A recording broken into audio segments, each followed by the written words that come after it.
Welcome to Planning Phase Syndicate, episode 18 of our Star Wars Unlimited podcast.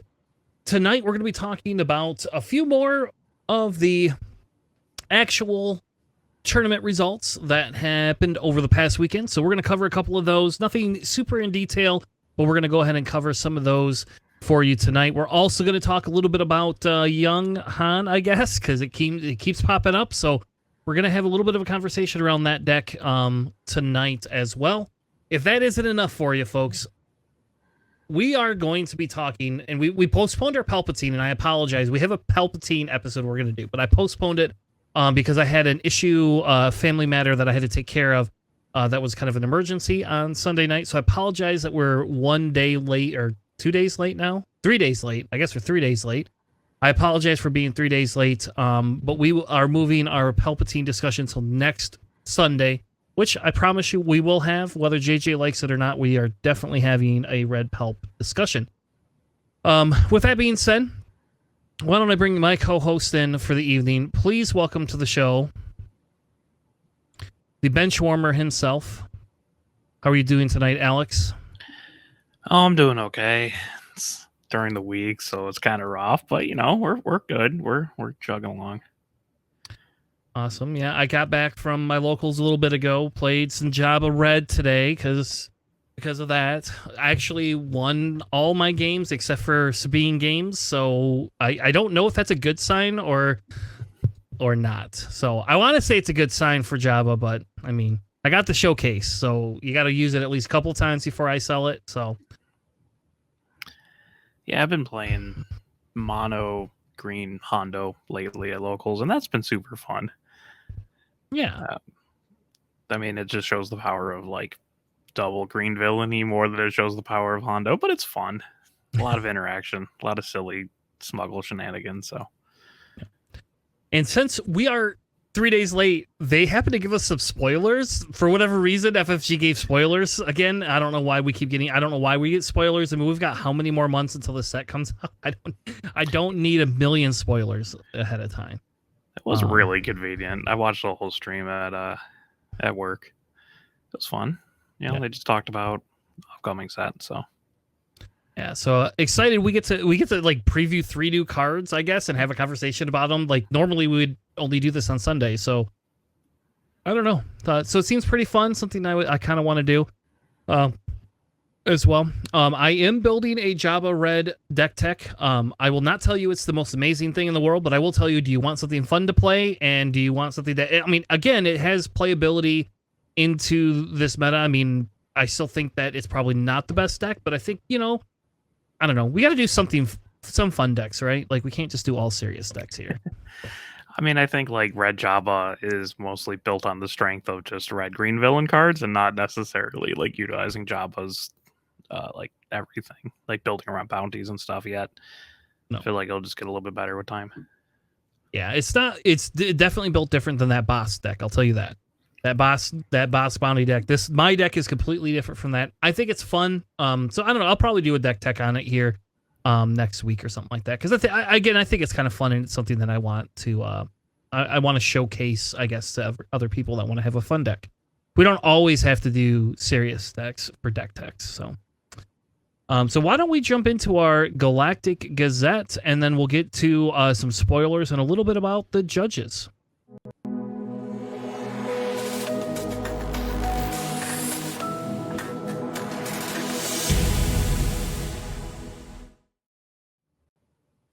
Welcome to our Galactic Gazette. This is our news and spoilers segment. We're going to talk a little bit tonight about the new spoilers. But to begin with, we got a little bit of news on judges.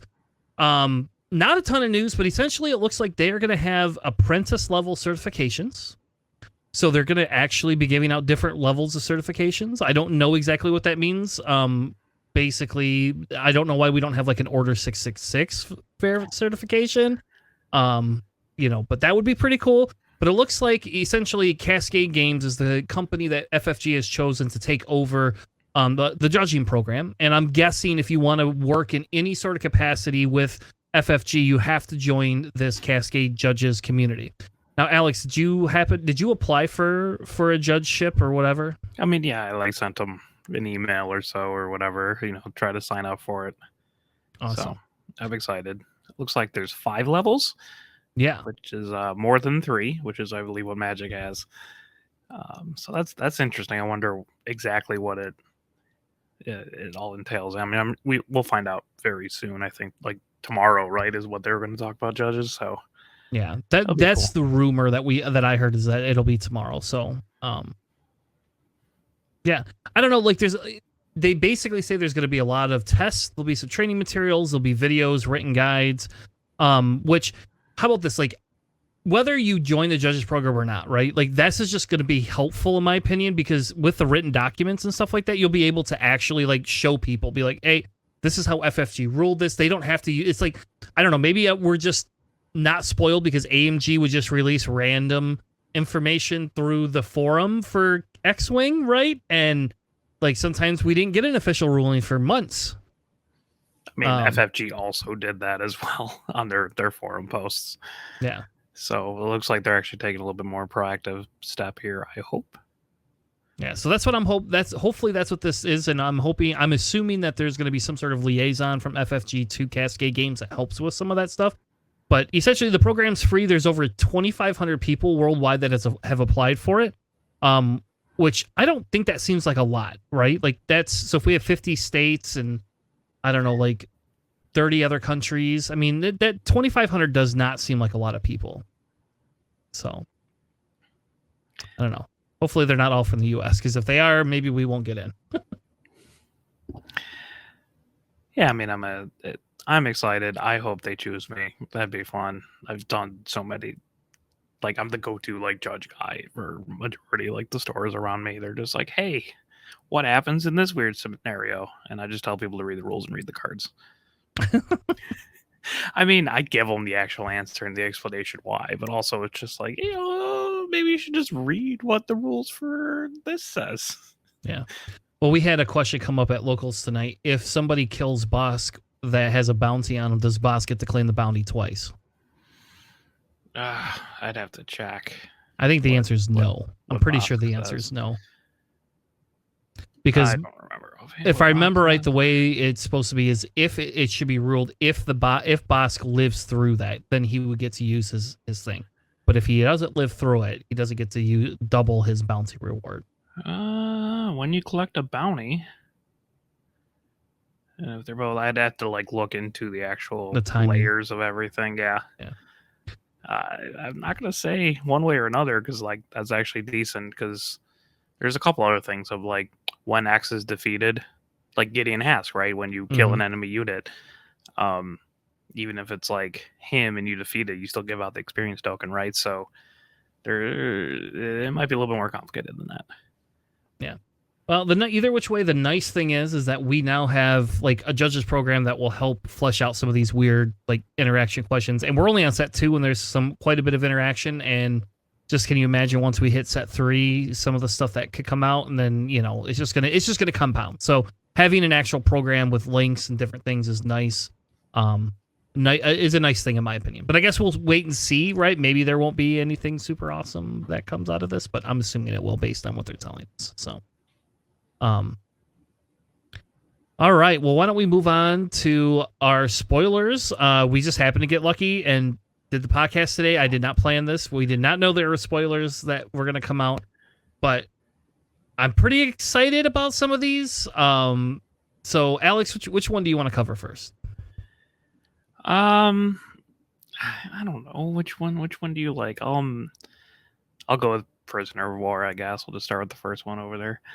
So Prisoner of War is a yellow event that costs 4. A friendly unit captures an enemy non-leader, non-vehicle.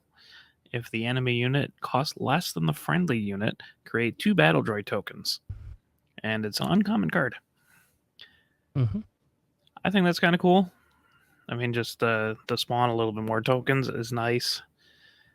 Capture can be very useful. It doesn't, it's not arena bound. And it's not like power bound or cost bound like Relentless Pursuit or Legal Authority and stuff like that. Yep. So it's actually kind of cool. Like, regardless of if you get the battle droid effect, you can still cross arena capture.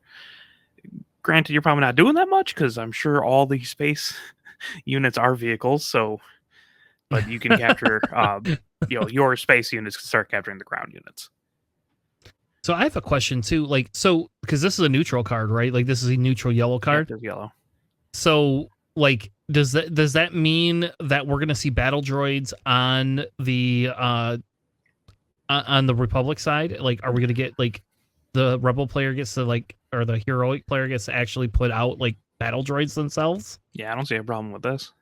All right, that's pretty cool. Because I mean, I don't know, like it just seems a little weird, but I like the artwork on this is pretty hilarious because, of course, like I'm hoping this is a, you know who that is, right?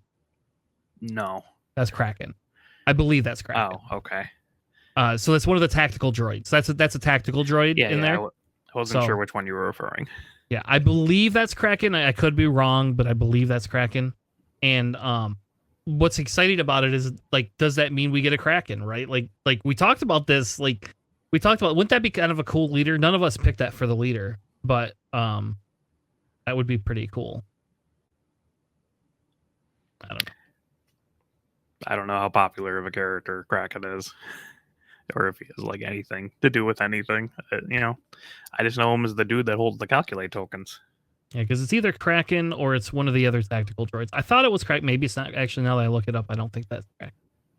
That's the other one. Pinata droid? Yeah. Well, regardless, you want to go on to the next card? Yes. The next one we have is called General's Blade. We are getting a lightsaber upgrade in green, and it's a neutral. It's neutral again. So anybody can have this. It's an item weapon lightsaber. You cannot attach it to a vehicle unit, but you still can attach it to R2-D2. If it's attached to a Jedi, it gains on attack. The next unit you play this phase costs 2 less. So, and it gives a +3/+3. And it gives a +3/+3. I don't know unless he's pretty good, like for an upgrade. Well, it is neutral, so it's cool that like you can still play it in villain, but you get more of a benefit if you play heroic, presumably. I mean, I guess there could be like Barris or something in the villains that might also be a Jedi. But also, do you know what's kind of silly? Just slapping this on Mace Windu. Because he just readies back up, and then you can continue attacking, and there's no reason to think that those don't stack. So they have to stack because that's how Jabba works. Jabba stacks. So hey, if you got Mace Windu, throw that on there and just start going to town, mowing through people. Also not unique, so that's cool. Yeah. It is an upgrade, so you can still kill it, but it is rare. I think this is going to be. I personally think this is going to be a really good card, even if you only get to use it like once or twice. Like I just think this is going to be. This is all around, in my opinion, good. And if they do things like they did in Destiny, there was like they had these upgrades called Padawan's braids you could put on people, and like ways to make them Jedi and stuff, like stupid things like that. Like I don't foresee us having that right away, but I don't know. Maybe we'll get something crazy like that too, and then we'll be able to like.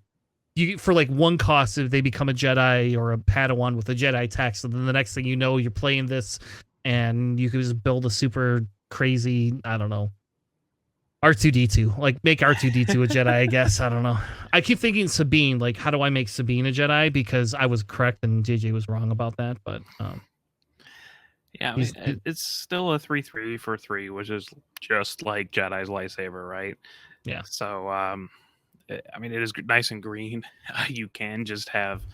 I think it might get kind of scary in like Luke decks, like Green Luke or Green Rey. So that's gonna be cool. But especially like Green Luke, just Alliance Dispatcher, and then also have General's Blade, and then to start playing things for 3 less. Yeah. Well, I mean, and you got to think about it, like, it's just insanely great. Like Luke himself, like, can you imagine like the Luke's flip churn, where they have a clear board, you can play General's Blade and then play like a Luke's lightsaber afterwards, or to take damage off it, kill something, play that for free. I mean, or not that for free, but play like a battlefield marine for free or something like that. I don't know. Like, just there's so many combinations I think that will go with this. I think this is a really good card, personally. All right, why don't you tell us about the next one that we got there? So the next one is Jesse, whoever that is. I'm sure they're important. So it's a 3-cost red hero unit. It's a 4/4 with raid 1, which is crazy for a 3-cost unit. It is uncommon. It's a Republic clone and trooper. But when played, your opponent creates 2 battle droid tokens. So you do have a drawback for being a 4/4 with raid for 3. But you're overstated and it hits like a truck and you can like ambush it in, and that's kind of cool. Stack whatever you need, probably kill off one of the droids and just start going to town. But it's really cool, like design space around that. See what happens. Yeah, and I think that's the funny thing is it says an opponent creates 2 battle droids. So in like when we play Twin Suns, which opponent do you get to pick? Do you just get to say, well, I want that one to create the 2 battle droids because they're not doing anything, right? And that would imply 1. Yeah, so you just pick 1, but you get to pick 1 though, right? That's what I'm saying. Is who picks it? Who gets that in Twin Sun? Well, I mean, you choose it because you played the card, right?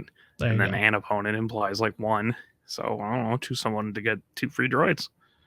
Yeah, this feels a little scary. We don't know all the battle droid interactions, but just, I mean, think of this in Blue Han. You could play this turn 2, bring it in for, like, hit it for the 2 damage, and then you could play covert missions and heal your damage off of it, and now you have a 5/4 on turn 2 that just, like, somebody has to take care of. Yeah, you better hope you heal that, because, like, on 4/2 ain't that good when your opponent has initiative. Yeah. But and I think 2 battle droids. Yeah, and 2 battle droids.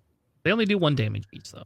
So I'm assuming when they create the droids, they got to come in exhausted, right? Because that's how everything else comes in. Yeah, everything that comes in exhausted. Okay. So good. At least there's that. So like, but I don't know. I'm going to be playing a Grievous.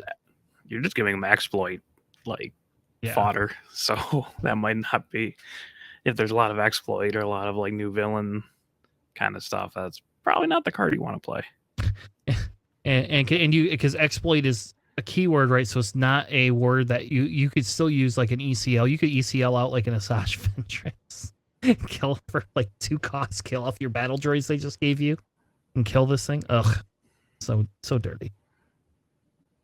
I don't know. I think that I agree with you. The design space is kind of what I like. That the part of it. I don't know if I would say this card is amazing. We'll have to see what the rest of the set has, and I hate saying that, but like, I think that a 5/4 for 3 resources is pretty good. And if you have ways to kill those other battle droids, then it's going to be inconsequential. But man, I'll tell you what, like, I want to play a Grievous deck, and I hope people play this against me just so I can have free battle droids. Man, if they ever have a card where they're like, if your opponent controls more units than you do, then that's going right in there. Yeah, true. Oof. So, well, anyway, that was the end of our spoilers. I don't know. Like I said, I hope we don't get a bunch. Like, I don't want a bunch. I still haven't even fleshed out this set, right? Like, I still feel there's unresolved meta issues in this set that there's other decks I think out there.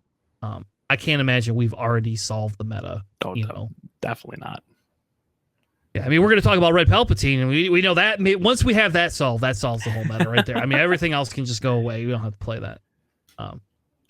But anyway, I don't know. I'm excited for this set because it's Clone Wars, and like it has a special part of the era for me, right? And there was a designer panel. We threw the link in the description. We're not going to go over it. Like it's on some guy. I've never heard of this podcaster or YouTuber before, but there's a designer panel. There is a link in the description. It's the panel from Gen Con. So if you haven't seen it yet, I would encourage you to watch it. It's similar-ish to the kind of the stream that they had today. Like I said, I think the audio is not great, but like you can make out what they're saying for the most part. And I think it kind of offers a little bit of insight into how they're thinking and some of the long-term viability that they're trying to work with. So it is neat, and it's from Gen Con. So if you didn't get to go to Gen Con, or you didn't get to go sit in the panel at Gen Con, then there you go. And this is not the main one that they did, the whole in-flight report. This is an actual, actual sit-down panel with, I don't remember all of them. I think Tyler's in there and Xander, but I don't remember all the other ones. So, but if you haven't seen it yet, it's a good one, and I think it's something that's kind of fun that you can do. With that being said, why don't we cover our Chaos of War segment, and let's talk a little bit about some of the new meta stuff and a couple of the tournament results, shall we?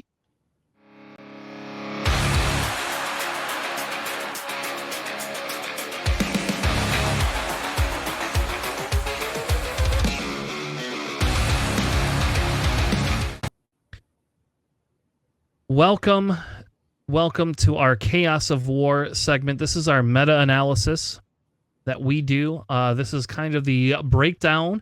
We want to thank K Mitch. They've graciously been keeping this up, so thank you to them. Shoutout. This is really good work. And if you want to go through it, like, we could provide a copy of this. If you're in any Discords, he probably has it in all of the Discords. So they're essentially, last week was 1, 2, 3, 4 different tournaments, and then he added in a couple of ones from the UK that happened overseas. He has decided he's only going to make it like 20 or more players, I think, to qualify for this, so we won't have everything in here, and I think that's fine. Like, once we hit Showdown season, that's going to be like kind of a toss-up, I think, sometimes too. But the interesting thing is you could kind of see the numbers, but why don't we look at kind of who took some of it down again? So if we start with the Cantina, we have Sabine Green taking it down, but we have Ray Red showing up there, right? So that's kind of nice, getting to see some a little bit different. Then we have a Boba Yellow, and then we have Kylo Yellow, which I think is awesome, right? Like, that's just like, thank you for like somebody bringing like let's have different decks, for Christ's sake. Go ahead. I was gonna say, like, Kylo Yellow's like been kicking around, and then just no one brought it there. I haven't really seen too much of it, just in general. But like, I've always thought, and I'm pretty sure I've said that like Yellow Kylo is probably better than Double Red Kylo. But is it better than Sabine? In this tournament, it was. So. And that's kind of what and I agree with you. Like, I'm excited to see like some of these other leaders be fleshed out a little bit more. That's why I don't think like seeing a Kylo, it's only a 24-person tournament, but I mean, it's a 1K, so there is money. There was quite a bit of money on the line. They could have just as easily brought Sabine Green or Boba Yellow, and yet they chose to bring Kylo Yellow. So, then we have another showing of Boba Yellow, a Han Blue, and then Akira Green taking things down at another one of the showdowns. That one was the larger one, the German Nationals, which I didn't understand. Is that a qualifier? Is that what that technically is? I couldn't figure it out. I would assume, but I'm not 100% sure. Which is silly because we haven't seen any of the prize support. So either qualifiers have no prize support or nobody's sharing it, because like I haven't seen nothing for it. I don't know. Yeah. So if we kind of look at the overall stuff, this is talking top 8s, different things like that. You see Boba Yellow is dropped a little bit, but it's still over that 21.5% threshold. Sabine falling off a tiny bit. Han Blue definitely picking it up, especially after Gen Con. Gen Con kind of says, hey, hold on a second. We've got, this is a viable deck here. I don't remember. Did we do a Han Blue segment where we went over a Han Blue deck at all, or no? I don't recall. I feel like we talked about it at some point, but like, there's a bunch of good high health blue cards in Heroic, and playing them extra, what they actually have like benefits like Luke or Obi-Wan, even like Chewbacca to a certain extent. That's always solid. Yeah. And Chewbacca's so dirty coming out there. It's like, Merry Christmas. Here's an 8 health for 7 resources unit. Yeah, that has a takedown on a body and is also a 6 attack right now. Yep. And if worse comes to worse, you can still smuggle them out because it is a red deck. Yep. We don't get any benefits, or like you don't get them early, you get them later, but it's still a fun unit. Yeah. And we kind of see we got two more Han. You got Han Yellow still sitting up there. Kira's obviously on the rise. Boss coming back. Han Green there was 2 appearances of Han Green, so Han Green is kind of picking back up. Pelp Green's still up there, even though people aren't playing it now. Like, I think if we move to a control meta, Pelp Green just tops everything. I think that's the problem is like some of this Sabine is keeping Pelp Green in check, in my opinion. Man, I never had a problem with Sabine. I did lose 2 games to a green Sabine, but I've almost never had problems with Sabine with green Palpatine. Yeah. Well, you'd think it'd pick up a little bit more because that's why I believe that's why it was more of a gatekeeper deck inside. People need to realize that escort skiffs are a card because I have not seen that in any other like green Palp deck, and it makes no sense in my mind. Just 4 damage on a 4/4 that you ambush out. Takes care of a lot of things. And I don't know. I saw somebody trying to run ECL with green Pelp, and I don't know how that works. Like, I think you just die. Like, I was like, I don't know. That 5 health does go pretty far, but I mean, you have enough. You have a fair amount of healing between like Yularen and like Salacious Crumb. You can kind of keep yourself a little bit alive, but I don't know what I'd be ambushing out. Like, what's the payoff for that? Because you can't ambush out the reinforcement walker, thank God. So I'm not sure exactly what their target is. That's like super important. They need to sack the 5 health for. But yeah, maybe I'll do a deck tech on green Palpatine one of these days. Yeah, we talked about it. We could do it. Let's do it, baby. Eventually. Boba Green making 1 showing, a little bit of Krennic. Han Green or Han 2 Green as a baby Han Green, like not making no big splash. I was a little surprised by that. I thought that was maybe it's just too gimmicky, but I would have thought that would have. And I still think Luke Green has got to be like there's got to be something there where Luke Green comes back. No, like Luke Green is still legit. Like I just think that like to me like this is like the perfect meta for Luke Green because it doesn't hate Sabines as much as like other decks do, right? Like because you can shield things, you can trade easier, and I don't know. And you have a fair amount of restore, and that's pretty big. Yeah. So like I just feel like Luke Green, like there's something there that either we're missing or people just aren't running it. I have a local that generally runs like either green or red Luke, and he does pretty well with it, especially like green because you're just you got the Sundari Peacekeepers and Home 1 and all that kind of stuff. So yeah, it's a tempo deck, but it has a bunch of late game cards that you still have Luke, still really really good as a unit, and you still have Obi-Wan, you still have Home 1, and now you have like Marauders to like back up space, which is pretty nice, and a bunch of really cool stuff. So yeah. I wonder if people are just holding it till planetary qualifier time. People are like, we're not going to tell anybody about our Luke Green. But I mean, to me, it just feels like Luke Green could be like the Kira of Hero. Like I just feel there's more to Luke than we've seen. I don't know. Maybe I'm just hoping we see more Luke than. I mean, General Regan is really amazing. Good against a lot of things. Oh my God, it's so dirty too, yeah. And. Like that thing is a body. Like that's a 5/7. Yeah, I think he's a 5/7. He's either a 4/7 or a 5/7 for 6. I was thinking it might have been a little bit higher, but yeah, 5/7. Yeah, that's what I thought. Because I have him in my Hunter deck. My Hunter Green deck has him in it.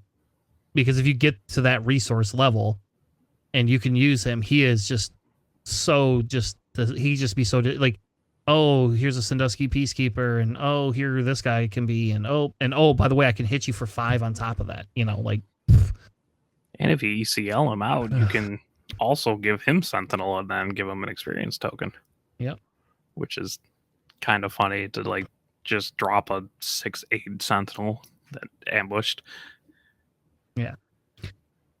I don't know. I think he's really good too. But we'll see. So that's kind of like where the meta is. We'll go through. I wanted to go through the Kylo deck. I just want to go through the Kylo deck because I'm excited. I'm a little weirded out at Jeddah City, but I have played the Jeddah City, and I guess it works. Like it works when needed. I don't know. I like that extra health, but I guess with this deck, what do you need the extra health for, right? So it looks like they took down Bosk beat Han Blue, and then Kylo beat Sabine, and then Kylo beat Bosk in the long run things. So Alex, what is this deck? That's actually interesting that it took down the Sabine. But okay, so this is Kylo Yellow. It has Jeddah City, so that's the epic action 25 health base. Give a non-leader -4, -0 for this phase. One of my locals actually plays Jeddah City in like kind of like a triple Dark Raid Grand Inquisitor deck, and it just racks like Space Sentinels that you put down for that whole turn. So it's mostly just to clear out Sentinels with no repercussions. But this deck has triple Stormtrooper, double Benthic, triple Greedo, triple Dengar, triple Lava Man, the triple Reckless Gunslinger. You got triple the Hotshot Blaster, and because you're yellow, you can smuggle it out for no penalty. You got triple Daring Raid, double of the Kintan Intimidators. That's the on attack exhaust an enemy unit. You got triple Bounty Guild Initiative. So basically, anytime you play Bounty Hunter, I mean, you're just that's so many 1-drops, right? And that's kind of the point. You got 1 Force Choke, a critical in the Sabine matchup, let me tell you. Triple Kylo Silencer, triple Eviston, triple Jetpack, which is so good, especially because you can smuggle it out onto Kylo and give him a shield. You got triple Surprise Strike, triple Fallen Lightsaber, triple Boba Fett, and triple Toro. Your sideboard, you have 1 Proxima, a second copy of Force Choke, double No Good to Me Dead, triple Bazine, and triple Phantom. So, I mean, it just all gas, right? You're not even like, it's just a whole bunch of 1-drops that like aren't super crazy that you can also just dump with Kylo. Like your curve goes up to 3, which is hilarious. Yeah, you just don't need resources. Yeah. Like you don't need resources. Just play everything through smuggle. I'm actually a little surprised we don't have a what's that other smuggle? Is it a like one arm to the teeth? Yes. Or, yep, okay. arm to the teeth. Yep. I'm a little surprised we don't have that in here as well, but I guess when you're I don't know, when you have the Hotshot Blasters, right? That gives you a +2 and a bonus attack. True. Yeah, like your most expensive card in this is a smuggled Jetpack for 4. Yep. And you're automatically going up to 4 no matter what because you have Kylo, right? So it's interesting. Like, it just, if you're not prepared, you can get blindsided by this. And there's a fair amount of like bounty hunters between like Dengar, Greedo. I mean, not that you want to do that, but Dengar, Greedo, the initiative, and Boba himself to actually like hit Toro and like re-ready him. Especially if you have like a Hotshot Blaster on him, he just swings in for 5, and then you just drop someone else, like a Dengar, do 1 damage to him and ready Toro, and he's swinging in for another 5. That's a huge chunk. Yep. And, like that turn 1 Dengar Bounty Guild Initiative is good. You could play Greedo Bounty Guild Initiative, right? Like turn 1. And like sometimes you could just kill their turn 1. Like it's like, all right, you put something out that has 2 health, fuck, it's gone. See ya. And now you got like 2 1 units. health. Like just a normal Stormtrooper or a Greedo themselves. Mm-hmm. But yeah, it's cool. You just. Can I ask why that Why that kick? I don't know how to say that guy. The Damage Intimidator. instigator. Why is he in there? Like, I hate that. I don't like that card. It's another 1-drop, and like you can just basically suicide bomb it into something because it does on attack exhausted. So if they have something huge that like will, I don't know, one shot Kylo or something, or like you can't take the hit back in, it's not the worst. Again, it's probably more so because it's a 1-drop than anything else. But I guess worst comes to worst, you can jet a city and then just like hit it with that. It's probably not a play that happens much, but worst comes to worst, I guess you could do that. Yeah, I guess I just don't.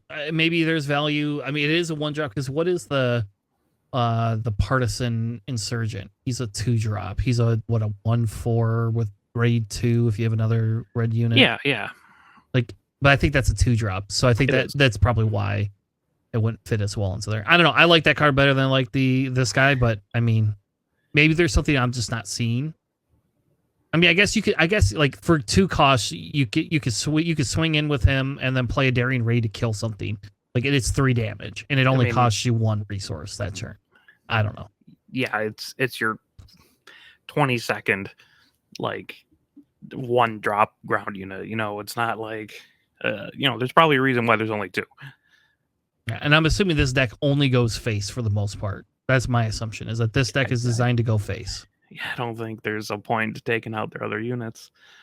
It's just literally just go as fast as you can, and then if they drop a sentinel, try to kill them with just offhand damage, like between the daring raids or the force choke, or sacking someone with the hot shot blaster into them, or Dengar. I guess you don't really have Dengar unless you're throwing the lightsaber on your opponent, but Greedo, whatever. It's just all gas, and it's cool, and I can respect it. Looks fun. Yeah, I like the Bazines in the sideboard. I am a little weirded out that they have 1 Lady Proxima on the sideboard. Like, I almost feel like you could just put a second force choke in the sideboard, and that would be a lot better. I mean, you have actually like a fair amount of underworld units in there. I suppose. You know what happens when I play that? They just somebody just kills it every time. Like, it doesn't matter. Like, I mean, they good. just see it and like they kill you it. Want, right? Yeah, I guess. But yeah, it was like 17, 20, 23, 20 underworld units in there. So you can trigger Proxima a lot more. True. All right. We're going to move on to the Ontario Showdown. There was some cool stuff in here that and I wanted to go through the Han Blue deck just because it was a little bit different. And because I swear we talked about this before, but I don't remember anymore. So I was like, we're just going to talk about this again. And because I think this is like something that's coming up on the rise, it's something that obviously has taken some stuff down. And I think that as people discover this, so let's say KTOD and Woo, as they start coming out with others, like I think Woo already has a deck like for this. So I do think that this is just something that we're going to see. And so like, I don't know if this is specifically my play style per se. I don't mind playing this. I actually played a version of this on Carabast the other week. I don't know, like 50 games maybe or something like that. So I think it's fun, kind of. It's just not always my style. I don't know. It's just I don't like. Maybe it's just because I don't like hero. Maybe there you go. Maybe that's that's the crux of it. I just rather play villain. But why don't you tell us what Joshua Tree brought? Yeah, so it is Han Blue, as we discussed. This is more typical the blue Han decks that I've seen. Other people, they switch up some things. I appreciate that JJ's not here because he just be like, "Oh man, look, there's like 5 1-offs. This deck must be great." He would too. Yeah. So this has triple Force Throw, triple A-Wing, triple Sabine, triple Carabast, which naturally works with Han's ability and probably one of the few uses for that. Triple Yoda, double Open Fire, triple Cassian, 1 Disabling Fang Fighter, double tech, triple Kanan, 1 takedown, triple K2SO, 1 Fell the Dragon, double pillage, double Poe, double Obi, 1 Rivals Fall, 1 Wrecker, triple Luke, double Mace, double Redemption, double Chewbacca, and double Crate Dragon. In the side, we have double Make an Opening, the 3rd copy of Open Fire, the 3rd copy of Tech, a 2nd Takedown, a 2nd Fell the Dragon, a 3rd Obi-Wan, 1 of the Force Surrender, 1 Rivals Fall, and a 3rd Crate Dragon. Yeah, I'm glad JJ's not here because like again, the idea behind why I wanted to have a conversation a little bit about this deck is for the pure fact that this is like a very JJ style, and like I've noticed this coming up more, and I don't know if that's just because people there's a math percentage here, right? Like I don't understand why you would have 1 takedown versus 1 Fell the Dragon versus 1 Rivals Fall. Like like to me, Fell the Dragon could go on the sideboard, and like I would rather have a 2nd takedown or a 2nd Rivals Fall. You probably don't need 2 Rivals Falls, but yeah, if you want to draw it more often, you do. But 1 Wrecker, why one? Like, give me a 3rd Poe. Like, I don't know. You don't want to kill your own resources, right? Yeah. With the Wrecker, because that's your whole point is you're playing a bunch of late game units a little bit earlier. So I understand why they wouldn't want to have a lot of Wrecker. And I guess it is kind of their only. I mean, they only have 3 6-drop units. So it's between the Wrecker and the double Obi-Wan.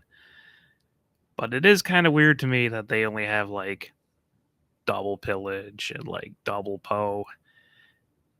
I don't know. Maybe I think that the Carabasts are still not quite worth it, especially because you have like Open Fire and Force Throw. So maybe I would like split the Carabast up a little bit, but I mean, Carabast is only 2, and you're paying 1 less for a unit, so maybe the math works out. That's a little bit better to have those in there than say like another Open Fire or something like that. Yeah, I mean, a Carabast is essentially 3 damage. Is what that is typically, depending on what. I guess it depends on what he uses it on. I mean, it gets really funny with like a Redemption, but like that's not exactly what you're trying to go for. People do that though. Like I actually was talking with somebody, and they say if they get a Carabast and don't feel they need it, they will resource it and work towards tech to be able to use it when they get Redemption out. I was like, oh, okay, all right, sure. And Redemption is redonkulous. Like if you get to that churn, I'm pretty sure you've won the game. Like you're healing like with this deck at least because you're healing. But it's weird because there's not a lot of space presence in this deck. So like you're really relying on that Carabast and that Open Fire and Force Throw. Like you are really, really heavily relying on that. Yeah, I'm very surprised it doesn't have like triple Concord Dawn interceptors, right? Because that would solve a lot of your space problems if you're having space problems. Yeah. Which I don't know how you wouldn't be having space problems with this type of a deck. Like, I mean, you would have to be like, because it feels like if you're playing a lot of Open Fire, like the issue with like when we ran Palp Red, right? You didn't have to have all the space units super early on because you had the Open Fire to deal with it, right? We had Open Fire to deal with it, and we had Force Choke on the ground. But we also like weren't trying to do what this Han deck is trying to do either. Like when you hit 4 resources, you really want to be able to pillage. Like there's a guy, and I didn't know this, but if you have a Yoda out, right, and you have 5 resources, you can Force Throw with Yoda, let them choose what they want to do the damage, and then you could just pillage immediately, like after that. And like you could just like strip their whole hand. And like I don't know. I don't know, like the K2SO strips things, K2SO comes in damage. Poe does it as well. Poe strips and comes in. Like I like, and I'll be honest, that's the part of the deck I like is the middle finger to your hand resources. But every time I've had my opponent strip every single card out of my hand, I have won that game. Have you? But every single time it's happened, it's because I'm playing like a double green deck. You just smuggle it out. Just like, oh, I got lackeys. I literally don't need a head. It's more of a luxury than it is a feature. So yeah, I just find it funny because everyone's just like wasting all their resources on dumping my whole hand, and I'm just like, I'm playing like a Hondo deck, man. Or like I have Palpatine, like I've got endless lackeys. They can do whatever I want. So it's fine. Oh, man, I'd really like. I think you have Pillage to have is great. Don't get me wrong, but man, you can take that out and run a little bit more something, a little bit more consistency. That's my opinion. People love Pillage. You don't get like, again, good card, but it's not like it's I played Pillage, now I just win the game kind of thing. No, and I think against like aggro and some of these other things, like Pillage only works so much, right? Because like, yeah, they don't get to play anything, but if you haven't killed their units, they still have 3 units on the thing, or they have a Sabine with a dark saber, yeah, go ahead, Pillage, whatever. You know, like they've already got down what they need down. I mean, like, it can be difficult, especially if people aren't like real. Oh, this is a red deck, I might have to look out for Pillage, or they're not running a lot of smuggle cards, or they're not like doing things to kind of prevent it. Like it can trip a lot of people up, and it could be hard to recover because next turn for that Han, you know, you're down to 5 resources. You can drop like an Obi-Wan or a Wrecker or something that kind of messes people up. Might be a little bit insurmountable, but I don't know. Yeah, I found that like, yeah, when I play Palpatine, I don't care as much most of the time when they do that. I don't know. I do like the tech. I do like that they're putting tech in here. I think this deck would be better if it had a little bit more consistency, but we also haven't done like an episode on cost curve analysis. And okay.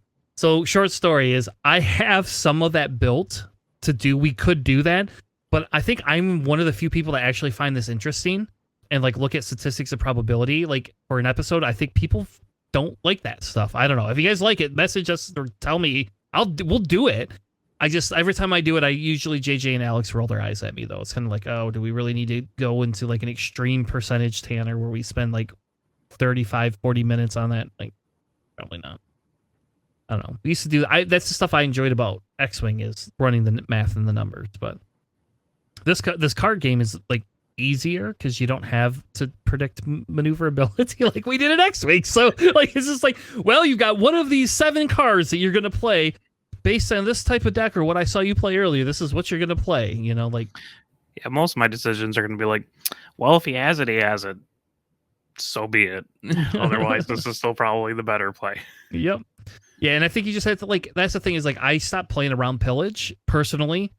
And I just started saying, well, if I'm playing it like Ray Red or Ray Blue was like a thing, right? Or Ray Red was a thing. And like they loved the pillage. Like, so I just know if I hit that turn, like, oh, okay, you're going to pillage me. I just either have nothing in my hand that I care about, or I'm resourcing, you know, the stuff like, oh, soul's life. And then, you know, it's kind of the same thing as, if you're playing against Boba Yellow, you know turn 3, if you're playing a control deck, turn 3, somebody's going to be playing that. Well, I'm just not going to keep my overwhelming barrage. I'm just not going to do it. I'll resource it and let you throw something else away if you can. You know, so I think there's some play around with it. I also think this deck can be really good, and I think we're going to see a big rise. And that's why I wanted to talk about this deck, because I think this deck is going to be on the rise. Yeah, I think Pillage is a fantastic card. I'm just not sure if it's like necessary just to be like in this particular deck.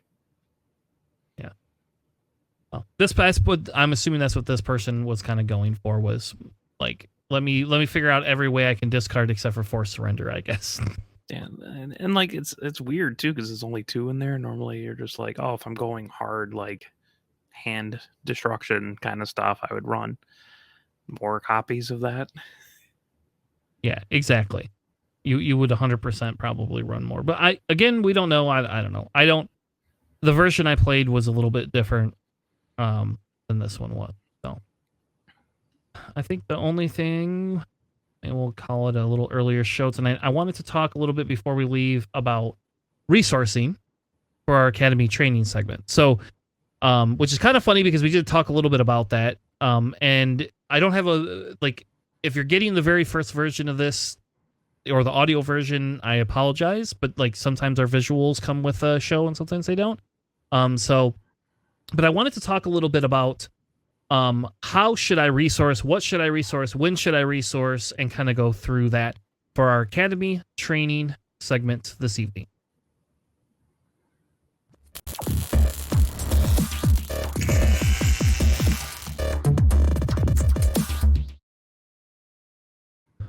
Welcome to our academy training segment. Tonight we're going to be talking about resourcing, why Alex loves to resource and smuggle only cards. But I thought it would be fun to kind of just have it doesn't have to be a long conversation, but I think that's as a newer player, when they come into it, you always wonder, what should I do? And now that we have smuggle, and I'll pick on my nephew just a little bit, just because he's only 13, so he has a lot of learning to do. He hasn't played as many TCGs as some of the other folks that we play around, and I think one of the big things for him that he was kind of talking to me about is he doesn't know when to resource or what to resource. And I know there's a million different play lines, but on a general basis, I think on an overall in general understanding, we could talk about churn 0, maybe your churns 1 through 3. We could talk a little bit about your in-game type resourcing, and we could talk about smuggling. So I thought that would be kind of a fun thing. I thought it would be fun to talk about. So Alex, I'm going to step off my soapbox for a second. I'm going to ask you what in general, on a general high level for resourcing, what are you considering doing when you go to resource? Ooh, never resource, never surrender. Oh, so you just run on 2 resources the whole game. Got it. Try to, right. Yeah, like that Kylo deck. No, so, oh man, there's a lot. So, man, I guess the easiest way to start and the easiest thing is when you first draw your hand, if you don't have a playable first turn thing, you should probably throw it back and then redraw it, mulligan it. I think that's a very easy, very straightforward step. But depending on what else you have, like for a first turn, you know, part of it is knowledge of the other leaders. Part of it is knowledge of your own deck. If your opponent's playing something like Sabine or Kylo, you probably don't need your 7, 8, 9 costing resource card or costing cards in your hand. You should probably resource those because the game might not even last that long. So that's a very easy, straightforward process. Does it work every single time? No. Sometimes you need a Rival's Fall if your deck doesn't have a lot of control and they're playing a Gar-Saxon deck that Voltron's a whole bunch of upgrades together and you don't really have ways of stopping it. Also, if you have 3 copies of a card in your deck, it's much easier for you to resource something than a 1-off or a 2-off in a deck, which is part of the consistency. That's why you play 3 cards over 1. JJ not here to defend himself. Easy. And a lot of it is just do I have a turn 1 and a turn 2 play? That's kind of what your bare minimum of what you're going for, right? So if you're playing a blue villain deck and you're just cool, I have a Pike Sentinel and the client, I should be okay. The first turns, even if I brick hard and don't get anything, I still have passable plays. It gets a little bit trickier with smuggle because you're cool, smuggle, throw into resources automatically, but sometimes that's not always the best option. Hondo, if you have a collection Starfighter, it costs 2. It smuggles out for 3. It's fantastic. You give something an experience, but if you don't have another card to play, you still want just to play the 2/2 drop and not smuggle it out, so you still have board presence in some way.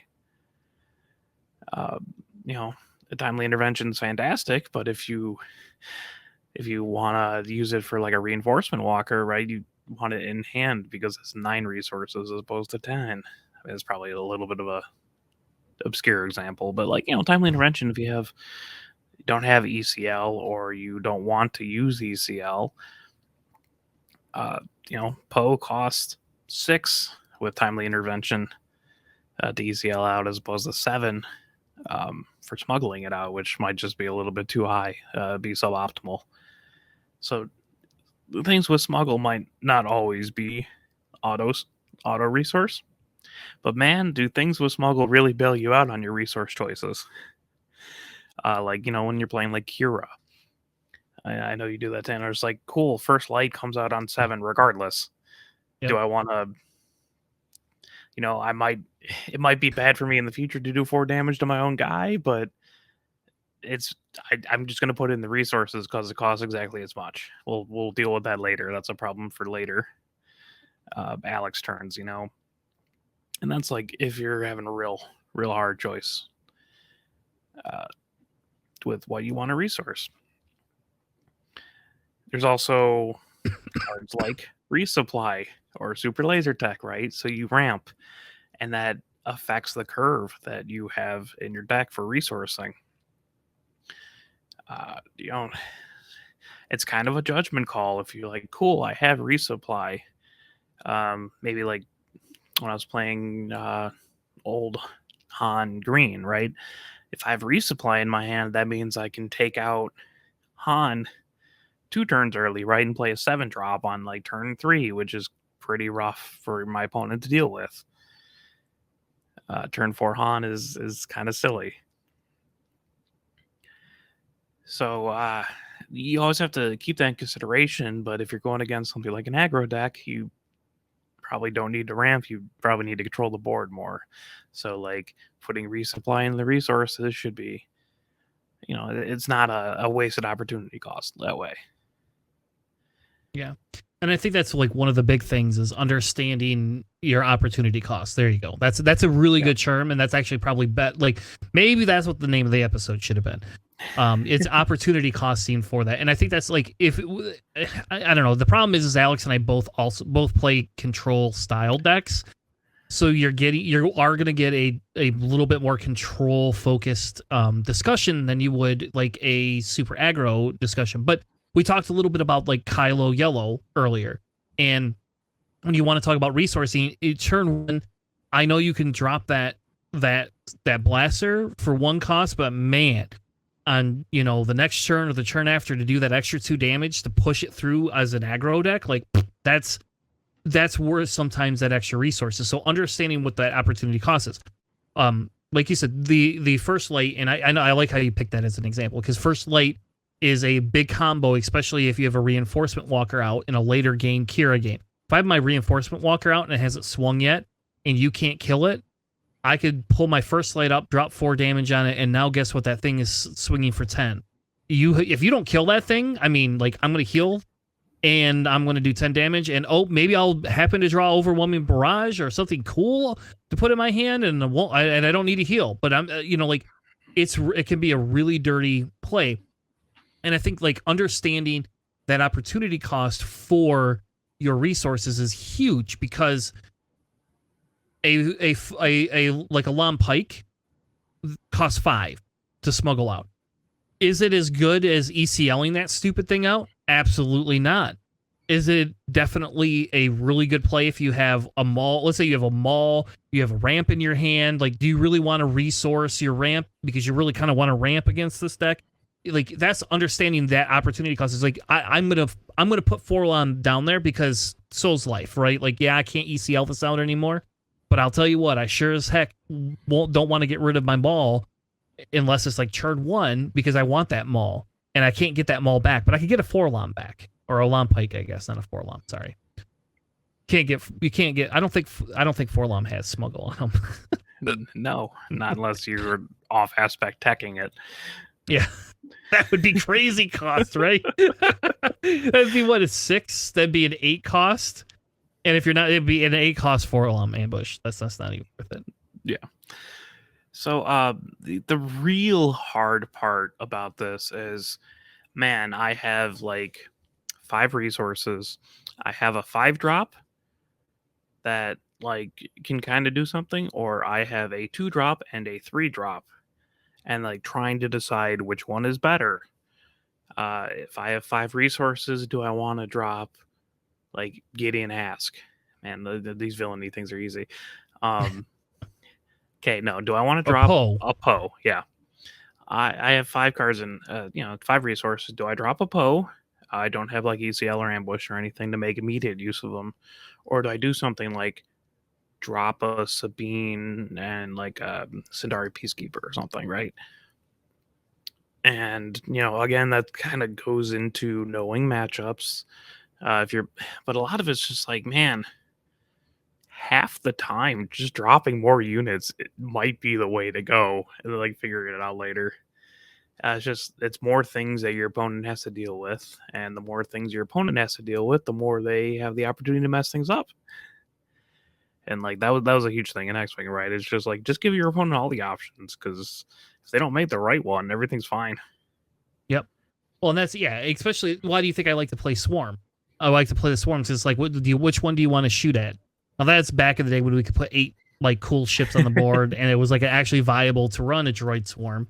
But that was the same thing. Is like when you only had 3 units, or okay, they're not units. When you had 3 ships on the board and like 2 of them were in your arc, it is a little bit easier to make that call of which who are you going to shoot at? Who can you do the most damage to? Who's going to like Yoda used to, not Yoda, Anakin can like, has 3 force, an evade and a focus token. And you could just like get rid of all this damage from your opponent's dice. And then Anakin lives and it only has 3 health. So you would think, no way in hell is this thing going to live. And sure enough, it lives. And you just regret your whole life after you shoot at it twice. And it still lives.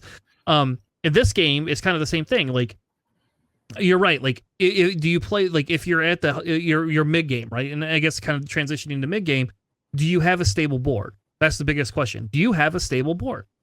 If you have a stable board, playing a Poe is probably not the end of the world, right? But if you don't have a stable board, that's the only thing you're going to drop, and it doesn't have any interaction because you don't have timely intervention or ECL or anything. You just drop it. But if they play a Power of the Dark Side, there goes your Poe, right? And I guess again we're talking villain control. But, or let's say they ECL out their Poe into yours, like they could trade for you, or they have one more resource ahead and they're dropping an Obi-Wan Kenobi. And then now you're sitting here going, well, that Poe next turn is only going to be able to do so much.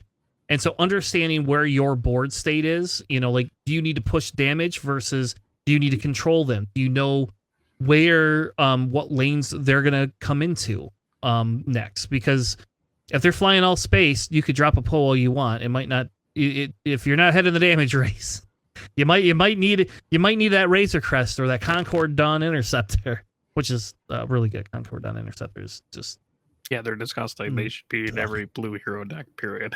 Yeah. Yeah, like I like them even better than the Disabling Fang Fighter. But again, like understanding your mid range, and I guess let's go back to like aggro a little bit, right? Like if you're playing and Sabine doesn't have a lot on the board, and she's got 4 resources, and it's her flip turn, what's the probability she's going to play a Fleet Lieutenant, a Wing Leader, or a Darksaber on herself? Probably pretty high. So you got to think about that, like going into that, like has she played a lot of units? Does she have a lot of stuff that like you have to play around? Because if she has an A-Wing up and she drops a Fleet Lieutenant, it's just going to ambush in, right? It's just going to come in for 5 damage, yada, yada, yada. But that's not always the line of play. So you got to understand where they want to be and how to tech against that, I guess, and without playing tech. Like you should play tech because tech's amazing, but not for this. In this scenario, tech is probably a card I resource right away. He does have smuggle too, Yes, for what it's worth. He does. That particular one. And he's worth a smuggle cost in the late game. Like because again, like it's the same thing. If you have 3 resources and you have 1 unit on the board and you can't protect tech, you drop tech, somebody's gonna try to kill that thing. They're not gonna if they're good, they're not gonna let your tech live. They're not gonna let you smuggle out crazy stuff that you should not be able to get out at all. Though I have never seen anybody tech a Crate Dragon ever. I have played against someone who teched in a Redemption. For all right. Well, I mean, so that's close. That's pretty close. That's one do anything, so I didn't care because I'm just like, whatever. I have a Devastator, but yeah, that's just a me thing, right? So That's because we play Pelp all the time, and we know as soon as you bring out that Devastator, we're just waiting, and I'm going to Pelp it and take or not your Devastator, your Redemption. I'll just wait, and I'll just take your Redemption when you decide to play that out. I guess by 10 resources, unless I've ramped it. Well, I probably have ramped it to 10 resources by the time you can afford to play that. At that point, I probably don't need it, but... Yeah, so, like, if you're in mid-game, the real, like, skill is just, like, do I want to drop my high-cost unit, or do I want to drop, like, 2 lower-cost units? Man, if any of them has Sentinel, that's usually the way to go. Then you can play your high-costed unit next turn.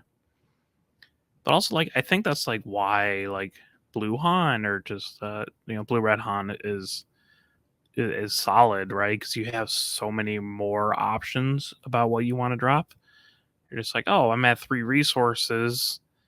I've got K2 SO in my hand. He's a very good drop. I'll just give him the 2 damage, whatever. Like, he has a benefit if he dies, kind of thing. As opposed to just like, well, I have 3. Do I drop Yoda or do I drop K2 SO? A lot of that's just like, wow, are they aggro? Then I should probably drop my Yoda so I get a little bit more restore. Or, oh man, are they control? Well, I'll K2SO and either start trying to burn their base down faster or just rip a card from their hand.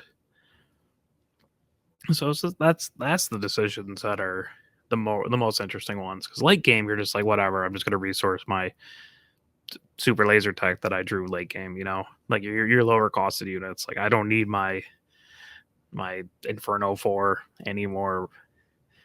I'll just, keep the reinforcement walker in my hand or whatever, So I think late game, also, like, man, there's a lot of times where I'm just like, cool, I have like 3 Avengers in this deck, right? And that goes up to 9. And I'm just sitting at 8 resources and I didn't draw my Avenger in my hand. Well, then I'm going to keep both my cards. Like, there's no reason for me to continue building up my resources unless there's a very specific thing, like you need smuggle or like you need a 4 and a 5 drop immediately this turn. So, like, there's a lot of times where it's just like, unless you have the highest costing card in your deck, you probably don't need to resource late game.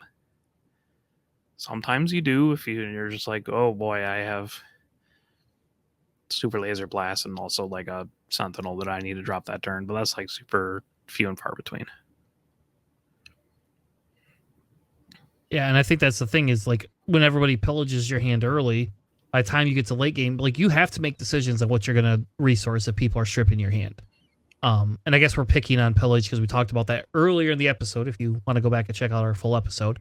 But the big thing is and I ran into this today running Jabba. Like, I had a Maul and a Rancor and a super laser tech. And I was at 6 resources, and I want to put something down, and it's like, but do you put the Rancor down, and then be able to play your super laser tech, and that's it for the round?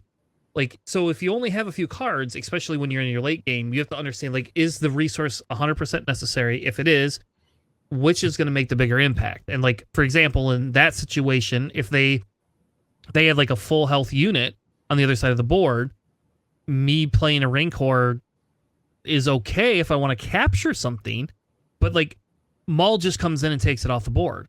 Maul just says, "Yep, see you, have a nice life. I'm going to do 7 damage to you," and their unit's gone.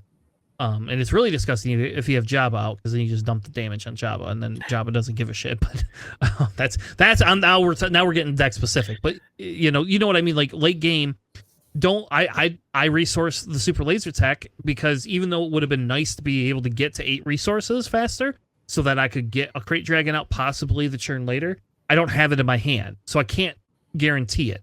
Tech lets you play that, but who's going to let you keep a tech on the board in the late game? Very few people, I hope. Like, I don't know. If I see a tech come down late game, my goal is to get rid of your tech instantaneously. Like, unless I can kill your base. But I just drop a relentless and everything's fine. We're good. Yeah, okay, that's fine too. They can't smuggle out. I mean, they can smuggle out that rival's fall, but it ain't gonna do anything. Yeah. or maybe we'll start putting force lightning and everything, right? And oh, you have a tech. Oh no, your tech has no text now. Sorry. No, I have force lightning in a couple of my red decks. But anyway, going back to the understanding when you need to drop that card versus when you don't, and like if your game is on the line or you're losing, you have to go for the big play, whatever the big play is. Also, if you're looking at your hand, you're just like, cool, this is my path to lethal. Do that. Yeah. Like, take a second to just be like, hey, can I actually like kill win the game this turn? Like if you have like armed to the teeth or something, right? So if I put it on this unit over here, swing in for the 2 extra and then give something else a 2 extra, does that win me the game? If not, can I take initiative and I win immediately the turn later? Like you always have to be mindful for like just paths to victory, right? Sometimes you're just like, cool, I have, for a cause I believe in, they're very low health on their base. I have 2 other copies of this in my deck. I'm just going to dump all 4 cards off the top of my deck that I drew and search or that I solved, so I can continue to try to get to more for a cause I believes in, because like they literally can't do anything about that unless they have like a relentless. But you lost that game if they have a relentless out anyway. So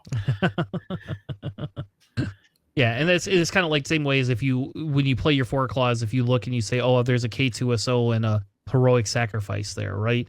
Like, and you only need so much damage. You could keep those and then play it the next turn, and it still triggers and does the 3 damage or discards the card, right? So you can still do things to it that do weird, creepy things, and I think that's the bigger point is understanding where that is. If it's a smuggle card and you don't need that extra resource, just like when I get late game, I just dump it. Like that arm to the teeth. If I've got 8 resources out, I almost always just put that away right away and just use it as a smuggle card, because then I get to keep something I need as a tool to go against them. Especially if I have like a Rival's Fall in my hand or something else. And again, now I'm getting into like Red Kira and let's. Yep, don't know. Mid-range games or tempo decks though. Those get kind of hard in terms of what you want to resource, because you're always trying to play on curve, right? Like that's the whole point of your deck, is that you're playing the best units when you can. And if they have like a control or an aggro deck, they start, you're not value trading at that point anymore. Then it becomes kind of a weird game of, do I resource this on curve card that would technically be better so I can play 2 units here, so I could actually like have a board, or continue playing like, well, I have no other units, but I can drop this Obi-Wan and that will kind of slow him down, but I get no benefit out of it. Or if you want to do like, well, I have 6 resources, I have this Obi-Wan, but I'd rather drop the Sindari Peacekeeper and like R2D2, whatever. Like you're not even using your full resources, but like at least I have some sort of board presence that I could build off of. Exactly. That's the fun things. Yeah. So I think the last thing really to cover is just kind of smuggling, right? And we talked a little bit about it throughout the thing, and like the first question I always have is, do you have tech in your deck? Because smuggling becomes different if you have tech in your deck. And so like I want to kind of say, hey, let's pretend we don't have tech in the deck. Like, where does the smuggle cards actually get you? And we talked about the value, right, and your opportunity cost. And I think understanding when you get into that smuggling, if you're having a hard time resourcing, put the smuggle cards in there at least to begin with, because you'll find out later when you want to play that and you go, oh, I have that in smuggle, but oh, it doesn't work. You'll know that's probably a card you don't want to smuggle. Cassian is a great example of that, because Cassian is a 3 cost, comes in untapped, right? But if you play him for 5, he comes in ready. So if you're playing an aggro deck, he's an okay 5 cost in an aggro deck, because he's doing 3 damage when he comes out versus having to wait a full churn for that. So he has the ability to sit there and also soak up damage. He's 5 health. Like he's a great. He could be a really good card to swing your game if you need that extra few damage. Right, but conversely, it's like, cool, my opportunity cost of I can swing 3 damage now in for 5 resources, as opposed to, well, you drop them for 3, and then on your turn you can swing in for 3 on 4 resources. Next turn, swing in for 3 more on the 5 resources where you normally get the benefit. And like that's the interesting thing to me, is that you have to like determine which path would be better. If they have a lot of units, you might just want to just play him outright for 3 because he has a little bit higher health. He can actually take out some units. But if they don't, or like you can, do something really tricky, bringing him out for 5 and swinging in for 3 is pretty legit. Like I've won so many like pre-release games because I'm just like, oh, you claimed you have like 2-3 health left. Well, I'm just gonna smuggle out Cassian and win the game because no one's expecting that. Exactly. So it's like really the skill comes into evaluating if he's worth playing for 3 resources and swinging in twice by the time you hit 5, or it's worth bringing him out for 5 and only swinging in for 1. Yeah. And obviously, like, this discussion kind of, like, this is not a Hondo discussion, right? Like, Hondo's different. Like, Hondo wants to smuggle. Like, not all decks want that smuggle, and not all smuggle cards are amazing. There is some that are not super great. But it's kind of the same thing. Like that, what is it called? Covert, the one that heals you too. Yeah, covert strength. Thank you, covert strength. Like, understanding on a smuggle side, is this worth, like, you probably don't need to, like, if you got this your opening hand, the rest of your hand is good, you probably just smuggle it, and it's just in there. It's just there for you in case you get into some deep crap, right? And it is kind of, I won't lie and tell you, it is kind of nice. I've actually used that a little bit more than I thought I would. And I actually was running it originally in my Han Blue deck, just because I could heal the damage, and then it gives that experience token to it. So, I mean, I won't lie and tell you that a K2SO is a pretty fun K2SO if it lived long enough to be able to, heal damage to one round and then swing in a second time, the next round. So it's just understanding when is it better to play that. But smuggling is now a thing, and I don't know if we're going to see it go away. I hope we see more of it in the next set, but I don't know, Yeah, one of the more like semi-relevant and actually a pretty difficult decision, because I've been playing, Hondo so frequently. The pirate battle tank, like the 6 drop that you smuggle out for 7, the Sentinel 4/6, like that's a hard decision. What you want to do? Do you think you can push off like enough damage to smuggle it out next turn and give it the experience with Hondo, or like, no, I think I'm just going to put on, like, just going to put the pirate tank out and now just absorb a bunch of damage, and I lose the opportunity cost of giving it out, an experience token. And like that's very relevant for Hondo, because a lot of things happen when you have 6 resources, and there's a lot of damage going out. So if you it's really like, do I have a better thing I can play for 6 resources? No, well, I'm just gonna play the tank. I don't need to smuggle it out for the extra experience. Or like, oh man, they're hitting me really hard, or I want to protect Hondo himself because he comes out on 6 resources. So I'd rather just play the tank, and sucks that I missed out on 1 experience, but it is what it is, kind of thing. So that's a relevant thing too. I think it gets really interesting when like the smuggle costs are so close together. Yeah. Or First Light, where it's dealing damage to something else, but again gives grit to it. So it's just like, I don't know, like, I personally think people are sleeping on First Light in Kira decks, but that's just my opinion. I just think that card in the Kira deck like works really. I don't think it works in every deck, but No. Hey, remember that First Light is a Underworld card, and you can just do damage to it when you swing in with Maul. Yep. Don't forget that. That's really nice. It's got 7 health.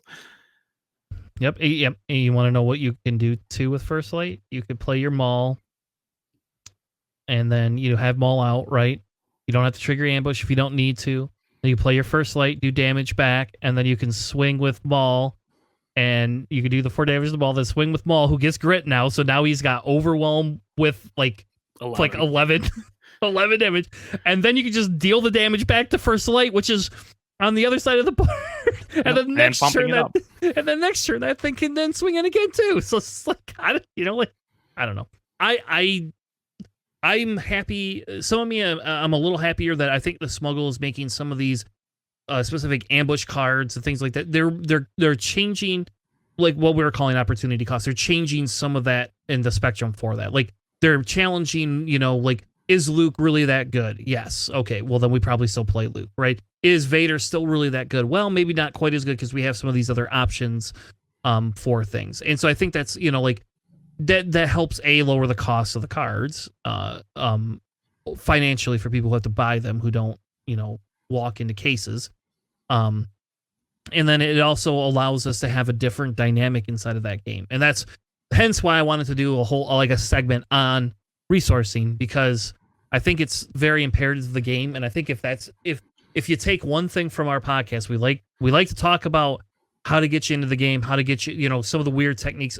Obviously we're not like top players. None of us like took down 5Ks or anything, but we're here to help you to say, hey, maybe you can learn a little bit. And resourcing is one of those. I think that like we had this, didn't have this issue in Destiny. In Destiny, you had little resource tokens. So you didn't have the same issue that we have here with having to resource cards. And I think that opportunity cost, like we had talked about, it makes this game a lot more fun because it's forcing you to make decisions that are harder than you have to in other TCGs.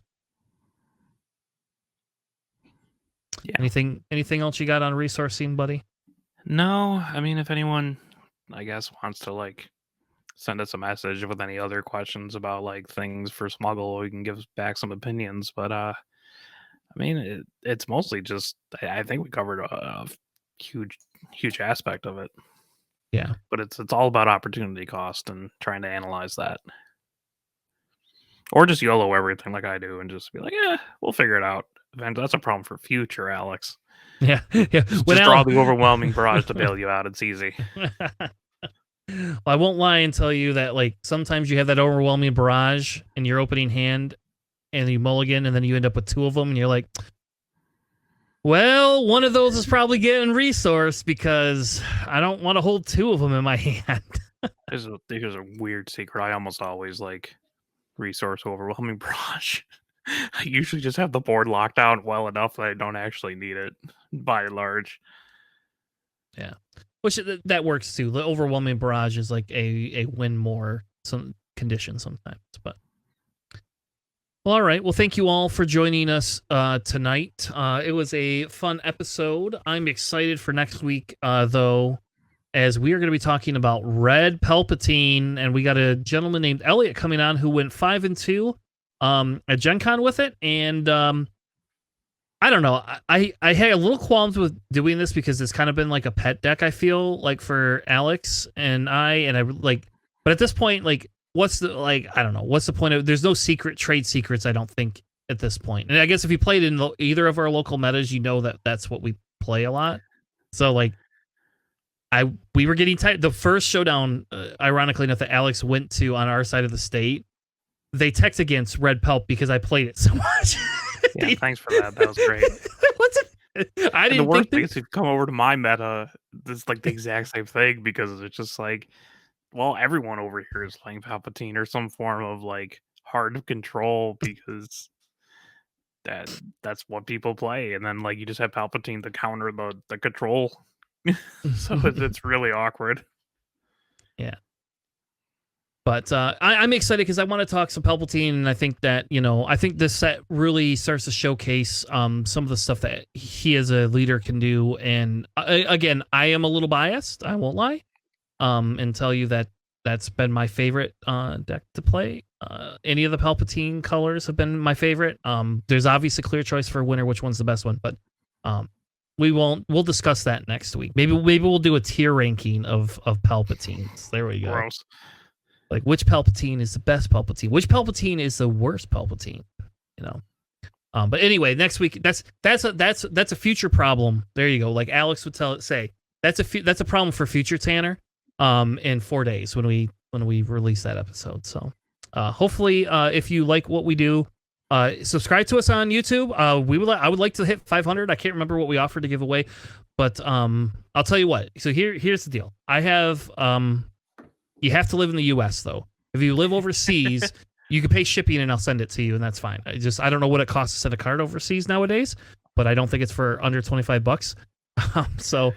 But if you live anywhere in the US, I have one of those event exclusive Grogus that I will give away randomly to one of the subscribers once we hit 500 on YouTube. So there you go. So I think we're at 350 or 360, something like that. So help us get to 500. I'll give a Grogu away. I don't know. Share this with your friends. So like us and subscribe to us on YouTube. Follow us on Podbean, our podcatcher app, and check us out. I don't know where else. Check us out on Twitch if you want to watch us live. There you go. But anyway, with that being said, thank you all. Have a good night, and we'll see you on the Flippity Flop. Thanks for listening.